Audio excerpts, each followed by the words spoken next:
Hey guys, so this is a Ring camera. So this is one in this particular style. You can see there's like a little bit of copper in it, but there are other ones to choose from. And then we do have it on our little door. You have to get this little attachment separately, but this is definitely one of the easiest ways to hook it up.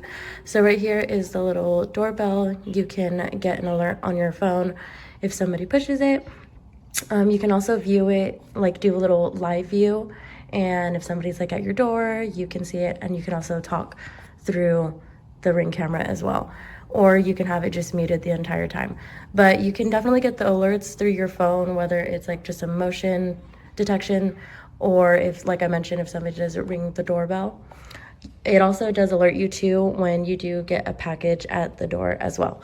So this is something that's really good to have. So obviously you can just check either through your Ring camera, but they also have an availability where you can check little alerts from your neighbors from around the neighborhood too, which is really helpful as well too. But yeah.